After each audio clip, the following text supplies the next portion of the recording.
Hey everyone. I wanted to hop on today and talk a little bit about how to get a diagnosis because so many people don't know where to start.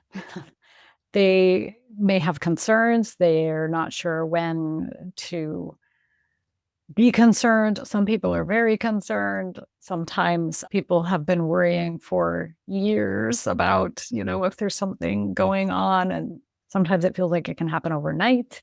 There's so many questions about getting a diagnosis. I think one of the biggest things is that people are afraid, they sometimes don't want to know and they wait. They wait for a long time. But I have to say that most people that I've spoken with over the years have said how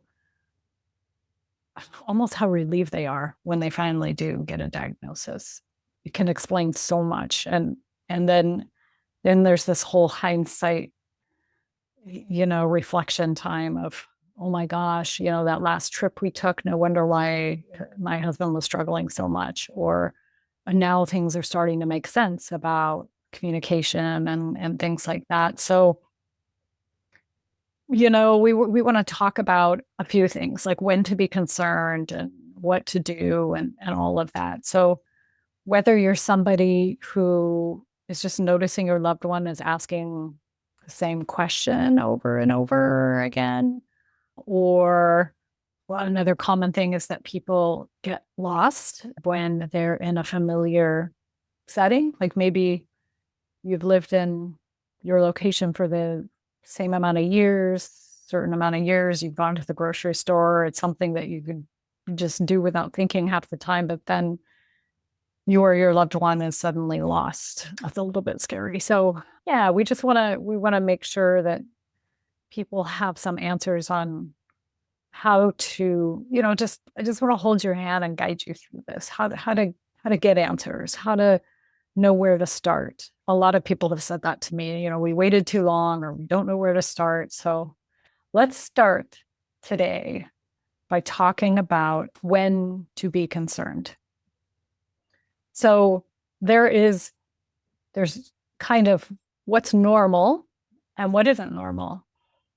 Now, the things to remember is that memory impairment is not a normal part of aging. And I think that we used to hear that a lot. I think doctors have said that to people. Oh, you're just getting old. That's normal. Well, forgetfulness is absolutely normal for anybody at any age. And there's all kinds of reasons that can cause you to have a hard time remembering, whether that's you're getting lack of sleep or you're stressed out or you're depressed or you're distracted or, there's so many reasons that can cause forgetfulness. And that is normal for human beings.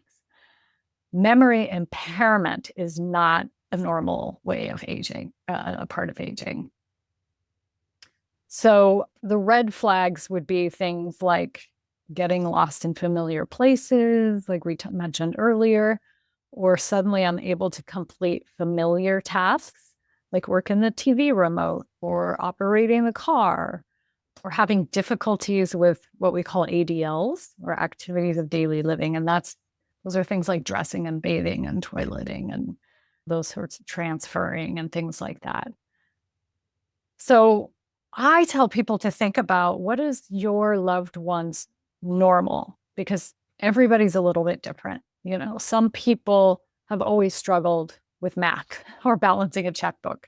And some people have been spot on, to the penny and can do those tasks. So what is your sense of normal? I had a gentleman that worked for NASA, and by the time I met him, he was admitting to a memory care unit that I worked in.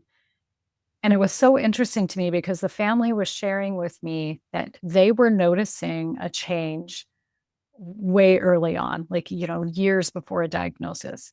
But every time he would go in and they would test his cognition, he scored high because this man's normal was, this may be what most of us are. He was here. He was a brilliant man. And so he was dropping in his abilities for a long time, but he was still scoring on the assessments just fine. And the doctor didn't see a problem. And so, I always say, what is your loved one's baseline of normal, quote, normal, and what isn't normal? So, and those of us like myself who would otherwise struggle with especially numbers and math, we do those assessments and, I can't subtract 7 from 100, multiple times without struggling, but that's my baseline. So anyways, the other big reason that we want to get assessed, the biggest thing, in my opinion, is that memory and cognition problems can, like I said, be caused by so many things, and I did a whole paper on depression and dementia and delirium because those, we call them the 3Ds, they look very similar. You know, I can share the story of the gentleman who brought his wife in, convinced she had dementia. He was meeting and he wanted to talk about it.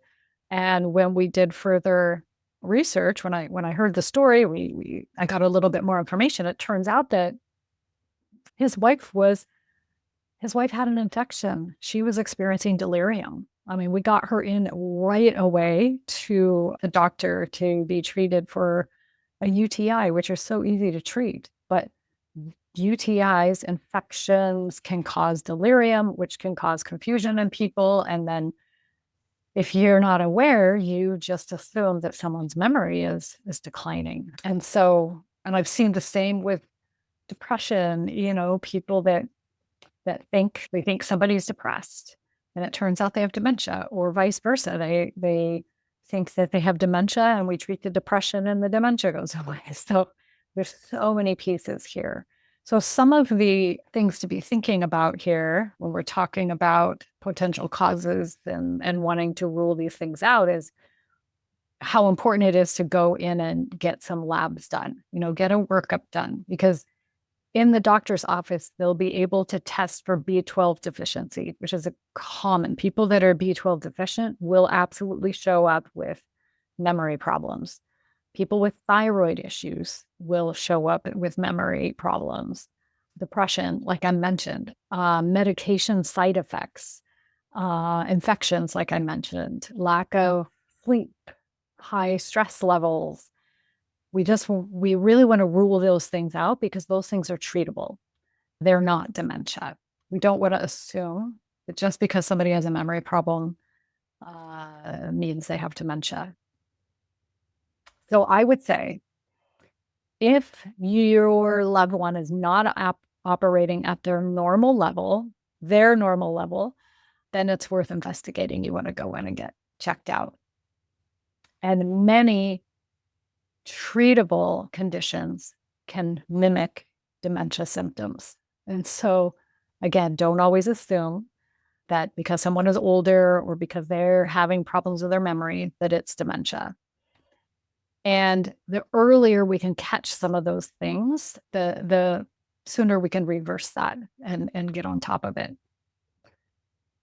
So the next section is who can diagnose and how. How do they diagnose? So there's several healthcare professionals out there who can diagnose somebody. Your primary care physician can diagnose. So a general practitioner. They often are the starting point. They're usually the first person you talk to about concerns.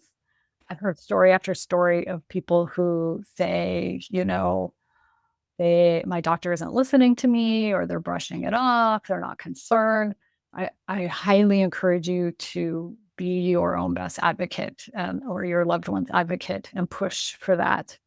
Medicare now pays for an annual screening, an annual exam. And in the annual exam, they're looking at memory and mood. So you can ask for that. Another healthcare practitioner that can diagnose would be a neurologist. And of course, they specialize in the brain and nervous system diseases. And so often what will happen is you may talk to your primary care doctor and they may want to have more information and they may refer you on to a neurologist. It's very common to do that. You might get a diagnosis from a psychiatrist or a psychologist. Psychiatrists are really great at differentiating between depression and dementia. They, they're good at diagnosing, and they understand the mental health diagnosis really well. And so they can differentiate between that. And then psychologists are really known for their cognitive testing. And so you can also meet with neuropsychologists or geropsychologists that specialize in geriatrics or those that specialize in the brain. You might even meet with a geriatrician, and those are the age-related health specialists. They are able to diagnose as well. It always is helpful in the diagnostic process to have an advocate, to have an outside family member there that's able to share stories and share examples. And it's kind of like when you get a good doctor that's working towards a diagnosis, it helps when they're working together with you, like detective work, putting the pieces together. You know your loved one better than anyone. And so sharing the little things that come up are going to be super helpful for that practitioner that's doing the diagnosing. So how do they diagnose? What do they really do? The first thing that they do, we hope, is they just do a very thorough, comprehensive medical history. So they want to look at things like, what is the family history? Was there trauma in the history? Because it's been shown that people with significant stress in their earlier life are at a higher risk of developing types of dementias. They want to know about any prior injuries. We know that head injuries, a history of head injuries, even if you were little, can put you at a higher risk. So it's just important to know this family history piece. They're also going to want to know what the current symptoms are, what the timeline is, little details like what time of day or what significant things were going on in a person's life when this stuff started to come up. Sometimes concerns follow surgeries. Like I said, our medication changes. The surgery a lot of time could be an exposure to the anesthesia. I've had a lot of people I work with in the past that their dementia symptoms presented after huge stressful events like the loss of a spouse. So there's so many little pieces that can be really helpful. Then they might do a mental status testing. And that looks like an assessment. Those are assessments. I always say testing, but they're not diagnostic tools. They're more of an assessment. They just give you a snapshot about where someone's at in any given moment. And those might look like the MoCA, the Montreal Cognitive Assessment. That's kind of a gold star assessment tool. The MMSE, or the Mini Mental Status Exam, the SLUMS. Those are common ones that have been used, but they're helpful because, again, they can give a snapshot of where someone's at in any given moment. Yeah, so you can also use those to compare later, like how quickly somebody may be declining, or maybe they're improving. When you retake the test in 6 months or so, you can see an improvement. It's just a nice baseline kind of assessment tool. Then the doctor's probably going to do a physical and neurological exam. So they're going to want to rule out anything else that could be going on physically or with the brain. Often, and hopefully, they're including blood tests so that they can rule out and treat some of those things that we talked about earlier, like thyroid or B12 or, other tests. They may order a CT or an MRI and do some brain imaging. That's helpful as well. While those tests aren't diagnostic as far as a type of dementia someone may have, they do show where damage may be, and that could be, very helpful to just know, of course. And then sometimes they'll refer off for neuropsychological testing, which would be a much more in-depth cognitive assessment. And often a neuropsychologist or psychologist would would do that test. So it can be helpful to know because, for instance, in some brain scans, we're able to see, oh, this isn't Alzheimer's disease. This is vascular dementia.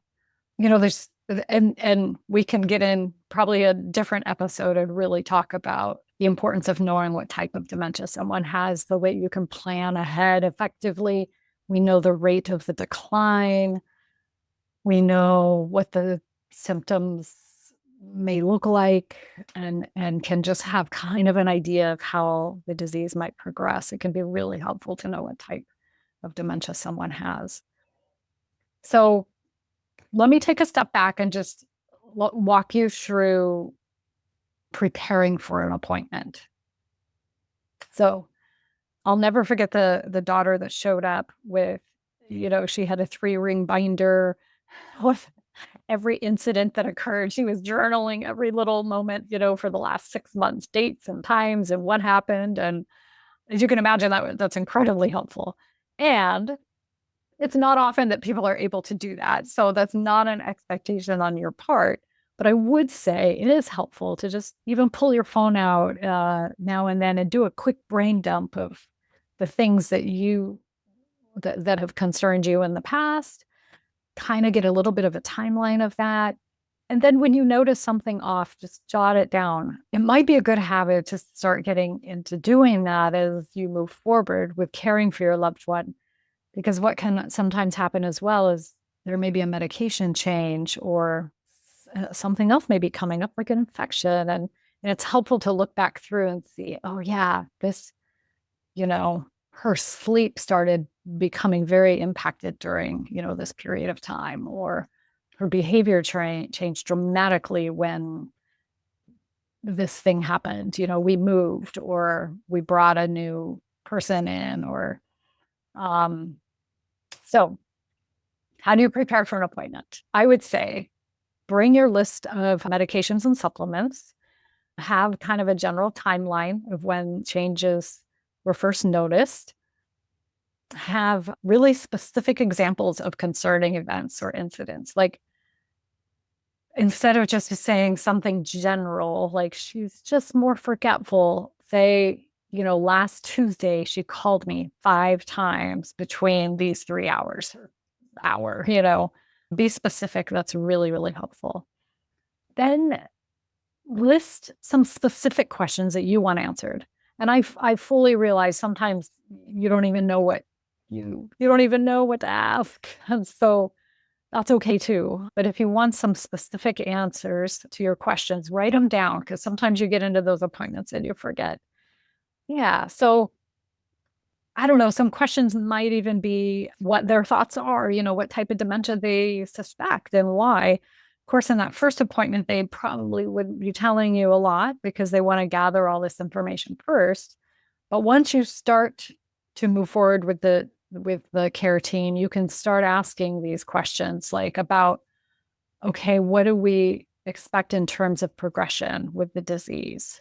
Are there any treatable underlying causes for that particular type? What medications or treatments are available to help with the symptoms? Are there resources or support services? When should we follow up? I will say that unfortunately, doctors, the people that are prescribing do not tend to be specialists in understanding the resources or specialists in understanding how to help you understand what's going on. Some are really great and many just are not. That's just not what their specialty is. And so there are other professionals in the community that can help you. So I can't tell you how many times I've sat with families who said they finally got into the doctor or the neurologist to get a diagnosis. And they receive the diagnosis. Sometimes they're waiting for it. Sometimes it was unexpected. And then the doctor says, okay, we'll see you for follow-up in 3 months. And out the door they go. And that feeling of just being hit by a freight train with this information so many people are in shock. They're just lost on what to do. Or where do you go? Who do you talk to? Who do you plan? Like we want to feel like we're doing something. And there is a lot of things that you can be doing. But the that setting, those doctors aren't really specialists in that sort of role. So we'll talk about where you can go, to get that kind of support too. But I guess I'm just saying this because I don't want you to, I want to validate if you've had that experience, first of all. And I don't want you to be surprised if you walk out of an appointment kind of with a diagnosis, but feeling just as lost as ever. So, yeah. So, what are the things that you could be thinking about after a diagnosis? Some of the practical planning things would be legal planning. You want It's a good idea to get on top of your legal documents and papers while capacity still exists, like your power of attorney documents or your advance directives. You want to be thinking about financial planning as well and protection there. When we talk about the legal stuff, you think about attorneys, and we talk about financial planners for the financial pieces, and you can think about the safety considerations of your home. But more than anything, really what you're doing at this stage is you're building your care team. And think of it this way, you want to put this team together now while you sometimes even before you need it, you want to put this team together. So be thinking about those professionals you may already have a relationship with or you want to build a relationship with, but these people are going to be very important to you and they're going to be your team with you throughout. Geriatric care managers are fantastic at helping you put this team together, and they're kind of the quarterback of the team, in the sense of making sure that you understand and everybody's on the same page. So when you think about I guess I think of the care team as kind of your outer circle, all the professionals like the elder law attorney or the financial planner and a counselor or a therapist that's there to support you and your family through this journey, and definitely an elder care consultant or a care manager to help kind of keep everybody on the same page. And then I think about your inner circle. So that's kind of your outer circle, your team. Your inner circle team are people like your closest family and friends, people that are there for your emotional support. And I do a little assessment sometimes with those people, like of those close people on your team, who are the ones that that you could call in the middle of the night? Who are the ones that are going to be the advocate, to keep you in line and keep everybody in check and tell it how it is, when you need to hear it. And who are the ones that will just support you and let you vent and hold your hand? Like there's so many different qualities of friends and family members that you might think about. And it's nice to know who you could reach out to during the time that you need them most. So there's also a lot of professional resources out there, depending on where you live. I know we have listeners all over the world. So I think about the support that may come from a more federal level versus a more local level. In the United States, we have local area agencies on aging that are in every county, and sometimes they have a good finger on the pulse as far as what resources are in your local community. The local senior services, there's different Alzheimer's groups that exist out there. There's often local support groups that you might be able to get in touch with. But it's just honoring. I guess my intention is not to overwhelm you with all this information, but to let you know what's available, because sometimes people just need to go away and process and have some time. There's so many things that can come up. You might be having questions about who to share this information with. Maybe you're not ready to share it with family yet, or maybe you need to so that they can walk the journey with you and support. All of this is very, normal. Whatever your reaction might be is normal for you. And so just keep in mind that we often refer to this dementia diagnosis journey as a marathon, not a sprint. And so we want to take it slow. You have time to plan. We want to make sure that you're informed. People get very afraid when they don't know and they don't know what questions to ask. And so, our imagination can take off on us. So I would say, just in closing, don't wait if you have concerns. It's okay to get in there and get a diagnosis. You may find out, like I said, there's something that is treatable. You there are many different healthcare providers that can give diagnosis. And so if you feel comfortable with your primary care physician, or you want a neurology referral, or you want a second opinion, all of that is fine. Yeah, and just recognize that getting the diagnosis is really the beginning of getting help. It's not the end. It's really the beginning of getting the help. There's a lot of resources, that support that's available out there. I encourage you, please, look at some of our other podcast episodes. We're here for you. I am looking forward to walking this journey with you, and if you have specific topics that you would like to hear more about, just please let me know. And also, if you have topics that you specifically want to hear about, share this with others as well. So, all right. It's great visiting with you today, and we'll see you next time.